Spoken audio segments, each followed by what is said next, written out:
এখানে নিয়ে নিয়েছি জবা ফুল। এই জবা ফুল আমাদের স্কিনের জন্য যে কতটা উপকারী সেটা আমরা সকলেই জানি। যেমন হেয়ার প্যাক, ফেস প্যাক, সব কিছু ধরনের এই জবা ফুলের মধ্যে সব কিছুই একটা ফুলের মধ্যেই সব ধরনেরই উপকার আছে, যেটা আমরা ইউজ করে থাকি। জবা ফুলের তেল, জবা ফুলের পাউডারকে প্যাক করে স্কিনে লাগানো, ফেস প্যাকে লাগানো, এটা আমরা অনেক উপকার পাই এবং তাড়াতাড়ি পাই। এই জবা ফুলে অ্যান্টিঅক্সিডেন্ট থাকার কারণে স্কিনটাকে গ্রো করতে সাহায্য করে।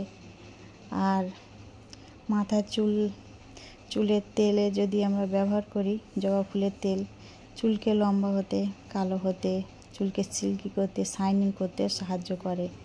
তো আমি এখানে কথা বলতে বলতে জবা ফুলগুলো ধুয়ে নিয়েছি। আসসালামু আলাইকুম ভিউয়ার্স, সবাই কেমন আছো? আজকের এই জবা ফুলের একটা রেমেডি তৈরি করছি, যেটা আমাদের স্কিনের জন্য অনেক অনেক উপকারী।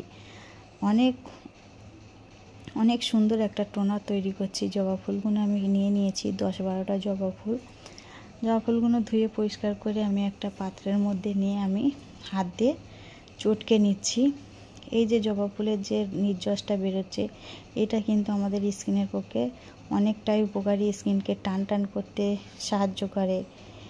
আমাদের স্কিনের যে একটা রিঙ্কেল আছে, এটা ব্যবহার করার কারণে কিন্তু এটা আসতে দেয় না। এই যে টোনারটা আমি তৈরি করছি, এই টোনারটা ব্যবহার করার রিঙ্কেলটাকে বয়সের ছাপ পড়তে দেয় না। এটা এই জবা ফুলেই কিন্তু সেটা আমাদের সাহায্য করে। তো আমি হাতের সাহায্যে চটকে নির্যাসটা বের করে নিচ্ছি। তোমরা চাইলে কিন্তু এরকম জবা ফুলের পাপড়ি ছাড়িয়ে কিন্তু 2-3 দিন ধরে রোদের মধ্যে শুকিয়ে কিন্তু পানিতে ভিজিয়ে রাখলে ঠিক একই প্রসেসে কিন্তু এরকম একটা সুন্দর কালার একটা জবা ফুলের নির্যাস বেরোবে। এই জবা ফুলের নির্যাসটা কিন্তু আমরা যদি মাথার স্ক্যাল্পেও লাগাই, আমাদের চুল পড়াটাকে বন্ধ করতে সাহায্য করবে। আমরা যদি স্কিনে লাগাই, স্কিনের সমস্যাটাকে, ব্রণর যে ক্ষত দাগ হয়ে থাকে সেটা কিন্তু আমাদের মসৃণ করতে সাহায্য করবে। তো আমরা এখানে কথা বলতে বলতে জবা ফুল থেকে নির্যাসগুলোকে একদম চটকে বের করে নিয়েছি। আজকের আমি তৈরি করছি জবা ফুলের যে টোনার, এই যে ফুলের পাপড়ির টোনার। এই টোনারটা কিন্তু আমরা স্কিনে যদি সারাদিনে 2 থেকে 3 বার অ্যাপ্লাই করি, আমরা নিজেরাই বুঝতে পারবো যে কতটা উপকার পাচ্ছি জবা ফুলের এই টোনার থেকে। তো আমি এখন একটা পাত্রে ছেঁকে নিচ্ছি বাটির মধ্যে ভালো করে। কত সুন্দর জবা ফুলের একটা লাল নির্যাস বেরিয়েছে, না দেখলে বিশ্বাস হবে না। আর এটা যে কতটাই উপকারী, এটাকে কিন্তু স্টোর করে রাখা যাবে একটা কাঁচের বয়ামের মধ্যে। 4 থেকে 5 দিন কিন্তু ভালোভাবে রাখা যাবে বাইরের টেম্পারেচারে।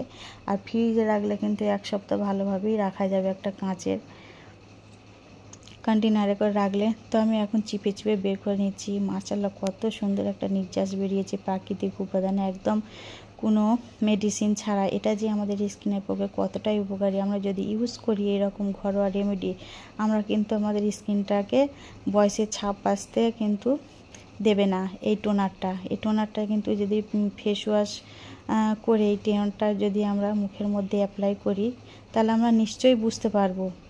4 থেকে 5 দিন ইউজ করলেই বোঝা যাবে এটা একদম প্রাকৃতিক, এর মধ্যে কোনো মেডিসিন না তা বলে।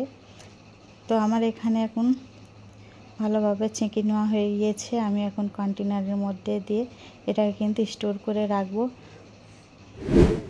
কত সুন্দর কালার এসছে বন্ধুরা, দেখতেই পাচ্ছ।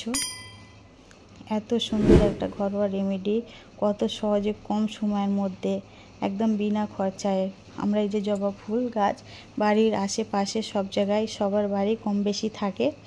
তো এটা সংগ্রহ করা এমন কোনো কঠিন ব্যাপার না। এইটাকে নিয়ে যদি আমরা ব্যবহার করি, আমাদের স্কিনটা যেমন টান হবে, উজ্জ্বলতা বাড়বে, স্কিনের কিছু রিঙ্কেলসগুলো কিন্তু চলে যাবে।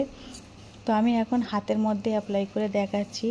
আমরা আমাদের ফেসটাকে ফেস ওয়াশ করে ভালো করে ক্লিন করে নিয়ে যদি টোনারের মতন এটাকে ফেসের মধ্যে হালকা হাতে মাসাজ করে যদি ড্যাব ড্যাব করে লাগিয়ে নেওয়া হয়, তো আমার হাতের মধ্যে লাগিয়েছে। আমার হাতের গ্লেজটা দেখেই বুঝতে পারছো বন্ধুরা যে কত সুন্দর একটা গ্লেজি ভাব, চকচকে ভাব, একটা মসৃণ ভাব চলে আসে। চাইলে কিন্তু একটা স্প্রে বোতলেও ঢেলে রাখতে পারো। তো আজকের এই পর্যন্ত। আল্লাহ হাফেজ, টাটা।